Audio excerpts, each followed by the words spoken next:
Gigabyte just wants to make your chips go fast. I just want to lock your phone. And Intel just wants somebody to love them, to partner up with, and it's Samsung this time. They're getting all cuddly.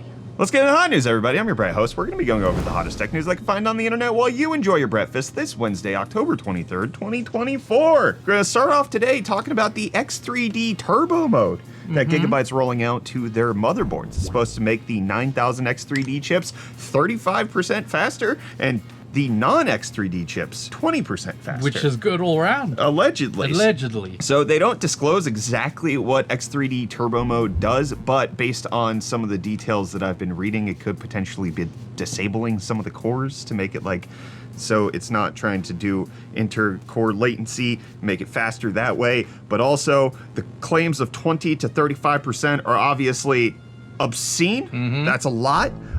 But also, this isn't a Gigabyte exclusive feature. This is an AMD AGESA update that's coming out to all BIOSes. It's just that Gigabyte announced it first. I want you to read what is said here about what feature this is getting synchronized with, if you could do that for me. Is that Yeah, it says that. Aorus AI Snatch? That's what the feature's called. Gonna be integrated with that. Cool, I hate it. I do too, but you know what I don't hate? What? Today's video sponsor. Today's video is sponsored by Silverstone and their PP15 EPS and PP15 PCIe cables. Silverstone is determined to give you the most value from your PSU as possible. That's why they're introducing a new generation of cables to make your older Silverstone PSU still compatible with more modern hardware. The difference between the EPS version and the PCIe version is the generation of Silverstone PSU they support. The PP15 EPS work with the more recent Silverstone 3rd generation PSU releases from 2020 and onward, while the PP15 PCIe work with their 2nd generation modular PSUs all the way back to 2009. Changing from the PP14 line of connectors, the PP15 now features 12V-2x6 connectors for DirectX RTX 40 series support. And here in the office, we've hooked up an older 2nd gen Silverstone PSU to a new and chunky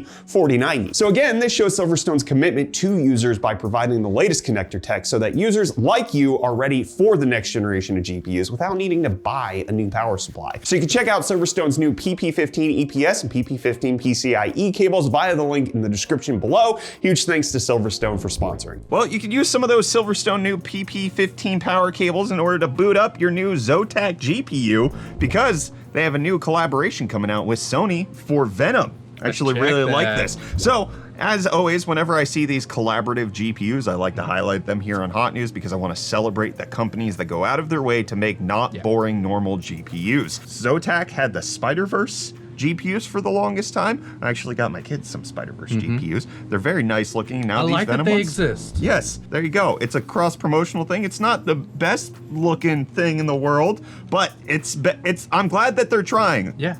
I like the fans. Frostpunk 2 GPU, Venom GPU, I'll take all of the GPUs, get them powered up, and get the Z2 Extreme chip powered up in my hand on handheld stat. And we're getting some new details out about the Z2, Z2 Extreme, Z2G that are supposed to be coming out, but there is also allegedly supposed to be a Z2 Extreme X coming out, and it's not going to be anymore. I didn't even hear about it. It was supposed to have the 890M GPU instead of the 880M, so you're not losing a ton that way, so you're getting 12 compute units of RDNA 3.5 on the Z2 Extreme. The Z2 is getting 12 compute units of RDNA 3, and the Z2G is getting roughly the same, but it has a different CPU. It's going to be Zen 3 Plus instead of Zen 4. So the Z1 Extreme and the Z2 should be equivalent. Yeah. The only thing that's different is the name, and maybe a few changes underneath. But that's a cool little generational step. Well, except for if you consider the Z1 sucked. It was trash. No one grabbed that. It was bad because it only had 4 compute units on the graphic, especially on the RG Ally.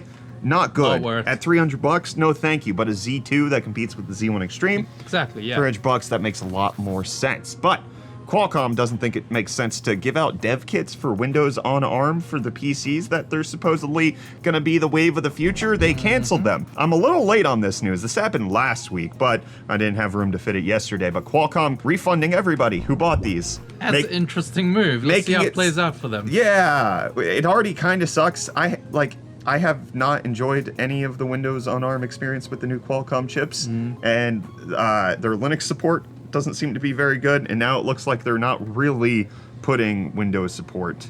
Makes me sad because I've enjoyed all my ARM experience on Mac, but They're saying it's quality control that it has not met their usual standards of excellence, but maybe this is just my ignorance. How hard is it to take a board you already have, slap it in a box, and then sell it so people can develop on it? Apparently harder than I think. And are deals harder than I think, Reece? No.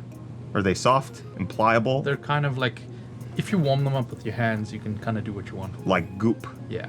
Give goop me the deals, Reece. That Gwyneth Paltrow company. Goopity doo dah, goopity day. Hey, welcome back to UFD Deals, day. bringing the hottest tech deals out on the internet. And hey, look at that, deals right over here. Goopy doo. Jingle, jingle. Where jingle, are you? Over here, over here. Sorry. First up, we have the HyperX Duocast USB condensed microphone, going for only $39, making it $60.99 off. That's a goop deal. It's a good deal. And then I didn't want to do another case because we had 3 cases yesterday, but speak of the devil, this one came up. I wouldn't say they're the devil. I'd say that's a goop case. It's a pretty goop case. I need a shot collar. The Fractal Design Define 7 Mini. That's a lot of words. It's a cool case and it's silent. Going for only $69.99, which is a very nice price, making it $40 off. Goop. And then lastly, we have this big boy Dell 34-inch, 3440 by 1440, 144 Hz curved VA gaming monitor. And before you say, you know, oh, VA panel, it's curved. It's curved. It's curved. So you see Your the viewing angles are curved. see the name S3422DWG. Dog. Do you know what the G stands for? G stands for goop. It's good. And it's going for only $199.99, making it $200 off. But hey, them's the deals. You can find these and more linked in the video description down below. But until next time, Goopity I hand you goopity off goo. this guy for the rest of hot news. Goop goop goop. Well, Reece, you know who has a terrible deal for the consumers? Who? Cellular carriers. All of them. Well, the FCC is going after them for locked phones, believe it or not. They're trying to work it out so that phones will be locked only for the first 60 days of activation, mostly to prevent fraud and other issues. But after 60 days, you have to be able to have your phone unlocked. But guess I'm who? for this. So the FCC filed this on October 17th, but they are facing some opposition. Guess by who? T-Mobile and AT&T. They've come out and said that this Who could've guessed? is bad because we won't be able to subsidize our phones, and it'll reduce the subsidies by 40 to 70% and make it so that devices can't be as cheap. So that's what T-Mobile's saying. Potentially their business model does rely on this, where they have to lock people in, but the FCC cites T-Mobile as being one of the worst offenders because they lock people in for roughly a year and then don't let them go. It can be over a year in a lot of instances, whereas AT&T doesn't appear to be that bad. But you know how I'm just talking about too? There's a third one we have. The FCC actually says that Verizon's rules are like kind of good. They will automatically unlock phones once they pass that like fraud check period and make it so it happens. You don't even have to request it. So the FCC just wants to make that an industry-wide thing. So you got AT&T and T-Mobile saying, no, it'll ruin our business model. And Verizon saying, this will make things a little bit more complicated, but we can manage this. All right, I like it. So we'll see how that develops. The FCC is just filing it now. They're going through the whole process, but they're done freaking around with companies. I'm making people mad. Yeah. But, you know, we're not freaking around with prime numbers anymore. The world's largest prime number was finally discovered. The largest for now. We'll probably find another one. A former NVIDIA engineer used an A100 GPU to find a 41 million digit prime number. That's a big boy. So it was found using an A100 GPU, and then it was verified by an H100 GPU, and the dude got $3,000 as a cash prize for finding this prime number. You can get money for finding From numbers? Gimps. The Gimps give you $3,000. The Gimps give it to you, dang. That's what happens. So this does make the 2019 book of the world's largest prime number now obsolete. Yeah. So there will have to be a reprint. That Gotta one do it. was 400 pages for a 24 million digit prime number. Yeah, this one's... This one is 41 million digits. Yeah. Much bigger. Maybe they can print the font smaller or something. Maybe. It's already pretty small. Have you seen the book? I haven't. I'm going to buy it for next time you're here.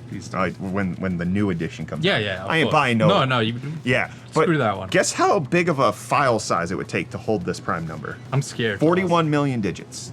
How many? Give me in 3. 3 what? 3. 3 bytes, gigabytes, terabytes. Yes. It's 16 megabytes. 3. You can store it on your RAM.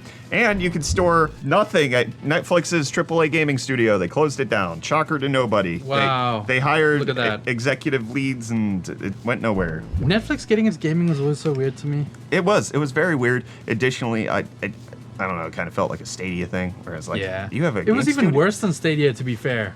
Yeah, worse. But I'm expecting this to be worse than what it's quoted, but I'm very excited for this portable 4K OLED monitor that got announced Hello. by InLead because it has a few extra goodies with it. It's not only OLED 4K 15.6 Already have my inches, attention. great there. It also has a MagSafe accessory so that you can dock your phone with it. It also has an RGB light bar that you can have as an accessory to it, and got all the brightness and color calibration, all of that good stuff. It has a millimeter wave transceiver so you can use it wirelessly up to 100 feet, and it attaches to a dongle where you can actually have multiple of them and have it display to different devices. What the heck? So the thing that gets me weird about this is it's a Kickstarter for $400. Oh, okay. Kickstarter. Indiegogo, excuse me, I misspoke there. It's $200 extra for the millimeter wave transceiver. And one of the biggest red flags is that they say that there's no latency. I don't believe it. Zero latency, and that's not true. It can't be true. I don't believe it. So, Exciting though. InLead, you want to send one over to UFD Tech? We'll see if your claims hold up. I want it. I want it to be a good thing. Yeah. And despite everybody doomsaying, I want Intel to succeed. We've already talked about how Intel and AMD partnered up for their x86 ecosystem advisory group, where they're going to be working together with Epic Games as well as the founder of Linux to make it so that x86 isn't dead. And now it looks like Intel's going to be potentially forming a foundry alliance with Samsung to compete with TSMC. It looks like Intel thinks that they can't go it alone, so that they need some super groups in order to make all of this happen. Strategic. I like it. It is. It's strategic alliances. It probably doesn't mean much more than hopefully there's no like collusion or like price yeah. fixing, or like it can go down to a sour road real quick, but Intel needs to right its ship, and if they have to bring on some of the better companies in the business in order to do that, I want to see where this goes. I want to see where your comments from yesterday's episode of Hot News went. So let's look at those. Over on Flowplane, we got Mark Sparks saying, "Hi there." Hi. Then Little Nicky Scarfo saying, "Play on Brett doing the deals. Brett fists where every bite is a deal." I don't like it. Oh, that gets a boo. And then Kryptonite saying, "Does that mean Tyler is going to start doing Monday Hot News?" I know. Personally, I enjoyed the chaos energy. He would also have to work on Sunday to make that happen. So no, it's not. Kyler. No, you mean Tyler. Tyler's dead to Hot News. Sorry. And then over on YouTube, we got David Burke saying, "Is AMD trying to make CPU names and GPU names so similar that newbies can't possibly understand what's happening?" Yes. Confused masses, buy more things. And then we got Seth Sim Racing saying, "Happy birthdays, y'all." Thank you. It was birthday week. Then Sand Tiger saying, "Why did all your parents coordinate this? Wasn't really the first orgy thought I wanted in my head before I even got to drink my morning coffee." Why did your mind go there? Yeah, I that's just a meant weird that first place. they all, like, haven't you heard of, like, best friends wanting to coordinate, like, when they have their first kid together? the kids grow up they together. grow up together. That's all I was implying. Come on, man. Sand Tiger, everything okay? Well, that one's on you, friend. And then John Doe saying, "Brett trying to compete with Linus for the most amount of children." Number one, no. Linus already got his vasectomy. Mine got, I was actually supposed to have it last week, and then they pushed it back to today, and I couldn't make today work because I had a whole bunch of other stuff going on. So now it's at the end of the year. Keeps getting pushed off, but it's fine. Anyways, I'm gonna have more kids than Linus. I'm not competing. He's done. I have one more. Also, I can't be the tech tuber with the most kids. There's got to be one somebody else out there with more than 4. It's got to be. Sound off down in the comments if you know of any. And I'm gonna sound. Oh! That was the sound.